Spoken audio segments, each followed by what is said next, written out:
Baik, tentunya. Baru pulang dari Belem ya Pak Edi ya?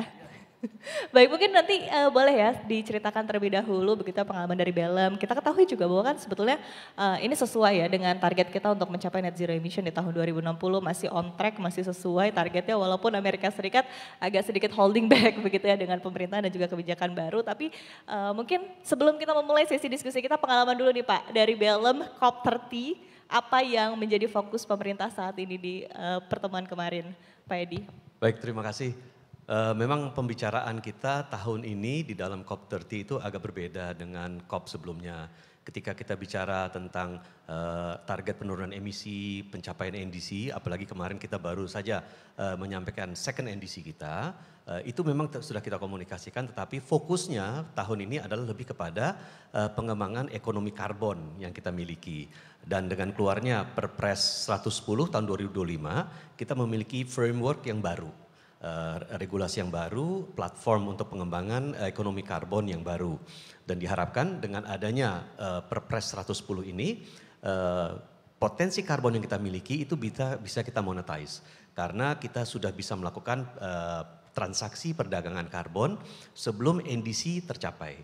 Jadi dulu tertahan karena selalu kita harus mencapai NDC terlebih dahulu, baru kita bisa berdagang karbon. Sekarang antara lain persyaratan itu sudah tidak ada lagi. Kita sudah mengakui adanya voluntary carbon markets, kita juga sudah memiliki sistem registry sendiri, SRUK, untuk perdagangan karbon, pencatatan perdagangan karbon, termasuk juga integritas dan transparansi dari unit karbon kita juga akan menguat karena kita sudah berinteraksi dengan lembaga-lembaga validasi dan verifikasi karbon internasional seperti Gold Standard, Verra, dan lain-lain.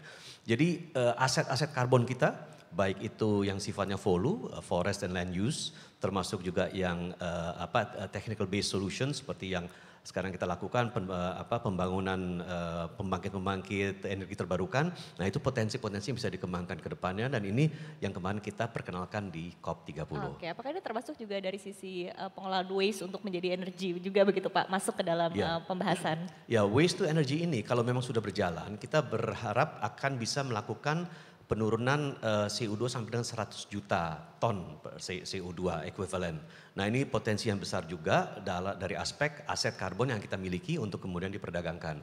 Jadi waste to energy juga merupakan salah satu topik yang kita bahas juga di dalam pembahasan di COP30. Oke, baik. Nanti kita, Bu Eni akan bergabung bersama kita ya, Pak Edi dan juga Pak Rofi begitu ya. Tapi ketika kita melihat balik lagi, tadi di sesi panel diskusi yang pertama sebetulnya sudah cukup on point ya, yang dibahas permasalahan berkaitan dengan waste to energy. Ini ada masalah dari tipping fee utamanya, kemudian juga berkaitan dengan masalah dari tarif PLN itu sendiri begitu. Nah, tapi mungkin dari Pak Edi, kemudian juga dari Kemenko Pangan melihat overall, kita balik dulu ke basic ya, kita tarik dulu paling basicnya waste to energy, pengelolaan sampah bisa digunakan untuk menjadi sumber energi begitu ya, sumber energi baru terbarukan, which is memang on point sesuai dengan tujuan kita untuk mencapai net zero emission. Nah kita balik lagi ke basic awal dari pemerintah sendiri, dari MPR juga begitu ya, seperti apa melihat framework dari utama ya dari waste to energy ini sendiri seperti apa, masalah utamanya apa yang akan diselesaikan dan apa yang bisa diselesaikan? Baik, kalau kita lihat secara utuh ya, kita setiap tahun memproduksi kurang lebih 56 juta ton sampah. Dari 56 juta ton sampah itu yang bisa terkelola hanya 40%. Sisa 60% diapakan? Dari sisa 60% itu, 20% itu dibuang secara ilegal di TPA-TPA yang rata-rata di seluruh Indonesia sudah mencapai 80-90% kapasitas. Sisa 40%-nya lagi yang tidak terkelola, bagaimana nasibnya? Yaitu dibuang di ruang-ruang publik, termasuk juga di bantaran-bantaran kali. Bayangkan saja Ibu Bapak, sekarang ini kalau kita lihat seluruh sungai di Indonesia, itu 60% rata-rata tercemar. Apa pencemaran dan sampahnya? Sumber sampah yang terbesar itu adalah rumah tangga. Kedua adalah pasar. Jenisnya apa? Yang paling besar itu adalah plastik. Kedua apa? Sisa makanan. Nah ini yang kemudian menjadi problem sampah yang tidak pernah terkelola dengan baik. Oleh karena itu sekarang dengan adanya kesepakatan yang sudah dicapai, keluar dan lahirlah Perpres 109/2025, penanganan untuk pengelolaan sampah itu menjadi dipermudah. Yang tadi Pak Zulkifli Hasan sampaikan, dulu tersebar secara terfragmentasi di daerah, ada keputusan dari kepala daerah, dari DPRD. Kalau itu melibatkan 2 kabupaten kota misalnya, harus ke DPRD provinsi juga, harus ke gubernur juga, dan proses itu menjadi panjang bertele-tele. Oleh karena itu sekarang ditarik semuanya ke pusat. Sesungguhnya berdasarkan Undang-Undang Pengelolaan Sampah, sampah itu menjadi kewenangannya pemerintah daerah. Dan pemerintah daerah harus sedianya mengalokasikan 3-5% dari APBD-nya untuk bisa melakukan pengelolaan sampah. Rata-rata Pemda yang ada itu menyediakan hanya 0,5-0,7% dari APBD-nya untuk pengelolaan sampah. Makanya banyak sampah yang tidak terkelola. Surabaya bisa dikelola sampahnya karena Pemdanya menyediakan 5,5% dari APBD-nya untuk bisa mengelola sampah itu. Dari mana dananya? Ya dari APBD, dan banyaknya memang keluar untuk membayar tipping fee. Nah, tipping fee ini memberatkan sehingga akhirnya dikeluarkanlah sebuah peraturan di mana tipping fee ditiadakan dan sepenuhnya menjadi tanggungan dari pemerintah pusat dengan menaikkan keekonomian dari harga beli listrik dari waste to energy proses itu dengan 20 sen per kilowatt hour. Nah, ini yang membuat kemudian keekonomiannya menjadi baik, menarik bagi investasi. Meskipun sekarang kita lihat di antara seluruh peserta atau peminat yang ikut lelang untuk pembangunan pembangkit waste to energy ini, Danantara siap untuk menjadi salah satu pemegang saham, tetapi andai kata diberikan kebebasan, peminat-peminat ini akan masuk sepenuhnya. Karena mereka melihat bahwa peluang ekonomi yang bisa didapatkan dari pengelolaan waste to energy ini sangat besar. 30 tahun kontraknya, rata-rata dihitung antara 7-8 tahun itu sudah break even. Jadi 20-an tahun itu bisa menikmati keuntungan dengan baik. Nah, jadi saya kira ini adalah solusi yang terbaik bagi kita untuk memotong mata rantai birokrasi yang begitu panjang, ditarik ke pusat agar pengelolaan waste to energy ini bisa kemudian bisa berjalan. Karena tidak mungkin kita hidup dengan kondisi permasalahan sampah yang semakin hari semakin menggunung. Tadi Pak Zulkifli Hasan mengatakan ada gedung lantai 16 yaitu Bantar Gebang. Ya kalau diibaratkan sampahnya di sana ya ibarat gedung lantai 16. Jadi mudah-mudahan tahun 2008 ketika sudah beroperasi waste to energy facilities ini kita sudah bisa melihat pengurangan beban sampah kita secara sangat signifikan. Oke, mungkin juga paham begitu dari sisi seperti apa dari sisi bisnis ya utamanya ya. Karena Pak Edi juga paham dari sisi regulasi begitu ya, bottleneck yang dihadapi dari sisi kotak-kotak dalam regulasi begitu ya, dan juga ruang gerak dan juga ruang yang perlu diselesaikan, permasalahan perlu diselesaikan juga oleh dari sisi investasi begitu. Nah, mungkin akhirnya kan harus ketemu di tengah ya Pak ya, harus ada win-win solution begitu. Mungkin ada beberapa hal yang juga perlu disesuaikan. Nah, ini seperti apa sebetulnya Pak Edi melihatnya? Pertama yang memang dari aspek bisnis yang banyak butuh dukungan yang sekarang ini banyak diperlukan oleh pelaku usaha untuk bisa menjalankan usaha apalagi dalam konteks waste to energy ini adalah koordinasi. Koordinasi di antara kementerian dan lembaga. Lintas kementerian dan lembaga ini kadang-kadang bikin pelaku usaha juga agak bingung mau mulai dari mana dan harus koordinasi dengan siapa saja. Kita pernah membuat kajian waktu itu untuk bergerak di sektor low carbon economy. Itu seorang investor harus berkoordinasi dengan 4 Kemenko dan 12 kementerian. Nah, ini yang perlu di streamline. Nah, dan sekarang ini dengan adanya pengarah dari kementerian koordinator bidang pangan, nah ini semua dikoordinasi melalui satu pintu oleh Kemenko Pangan. Nah, sehingga semua sekarang dilaksanakan oleh dari segi kebijakan Kemenko Pangan, pelaksanaan teknisnya oleh Danantara. Jadi streamlining ini juga dianggap nanti bisa mempercepat prosesnya. Tetapi tentu harus didukung oleh aturan yang jelas. Dengan adanya Perpres, sekarang ini juga menjadi aturan juga menjadi sangat jelas dan tadi dari aspek bisnis sangat menguntungkan. Memang di satu pihak kita harus akui Ibu Bapak sekalian, hari ini penggunaan kita listrik, ya lampu kita, AC kita dan lain-lain, itu saja listriknya disubsidi pemerintah. Apalagi kalau nanti dinaikkan menjadi 20 sen.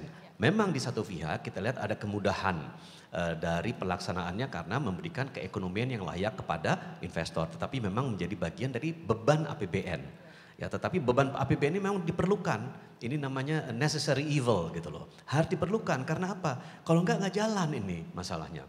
Nah, oleh karena itu diambil alih oleh APBN karena ini juga menyerap sebagian dari apa? Dari tipping fee yang selama ini dikenakan kepada pemda-pemda. Sekarang diserap sepenuhnya di dalam elemen komponen 20 sen per kilowatt hour itu.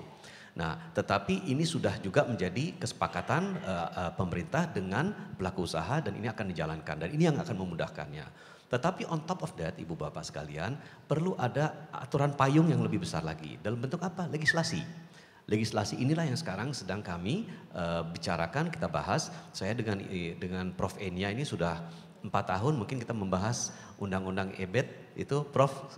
Mohon maaf belum selesai sampai sekarang. Kita ini partner saya yang sangat baik, mitra saya yang sangat baik, Prof. Enia ini untuk membahas undang-undang energi terbarukan. Mudah-mudahan bisa selesai. Ini pun nanti akan menunjang kegiatan waste to energy. Kita juga akan melakukan revisi dari undang-undang kelistrikan. Ini juga nanti akan menunjang ke sana.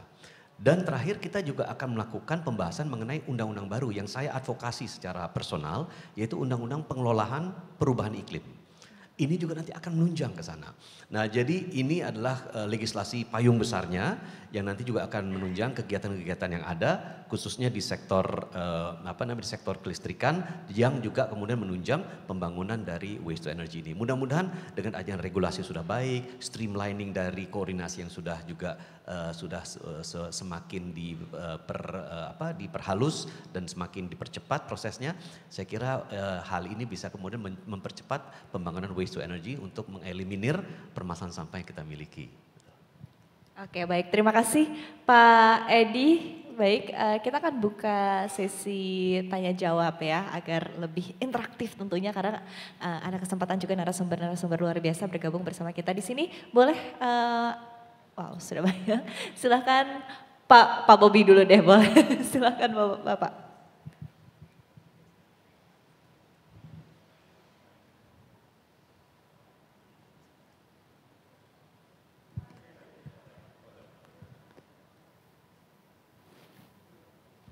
Terima kasih.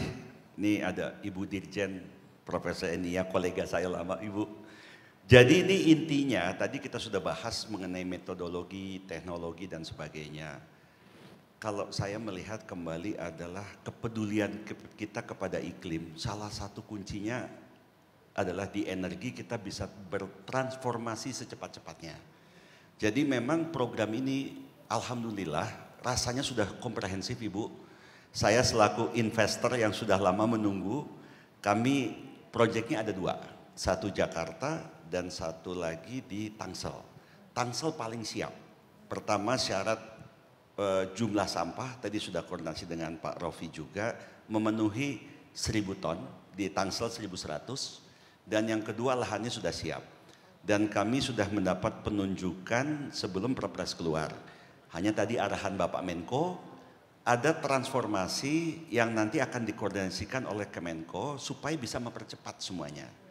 Karena kami tahu sekali bahwa ini sudah darurat. Jadi sampah itu memang macam-macam. Ada yang bisa nanti diolah misalnya pirolisis jadi bahan bakar Bu ya. Jadi nanti itu ada step-step yang memang sudah sangat komprehensif. Di sini ada wakil rakyat, kebetulan beliau ini yang paling peduli sama lingkungan hidup. Saya juga heran, kenapa jatuh hati sama lingkungan hidup. Jadi kalau itu undang-undang itu perlu Pak Edi. Semua ujungnya ada di payung peraturan. Nah kembali lagi, pertumbuhan ekonomi 8% yang ditargetkan oleh Bapak Presiden, salah satu faktor utama adalah investasi. Investasi untuk sampah ini nggak main-main. Totalnya 91 triliun lebih.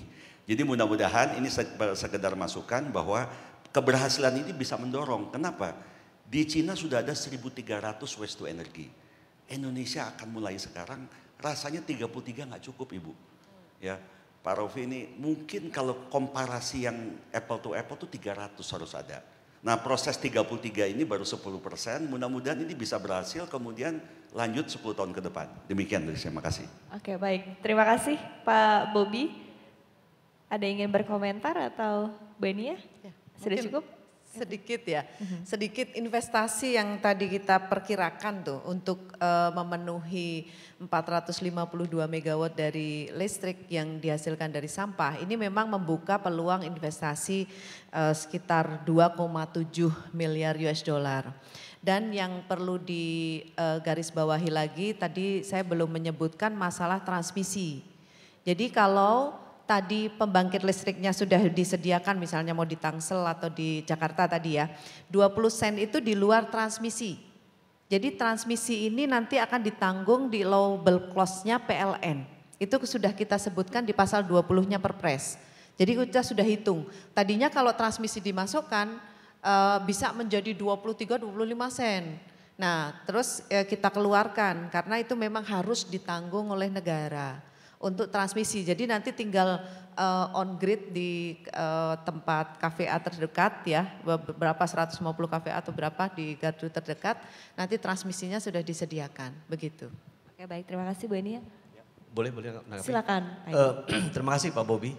Pak Bobi ini bos saya dulu di grup Bakri selama 7 tahun. Beliau di rootnya saya direktur keuangan beliau selama 7 tahun. Kerja sama kita sangat baik.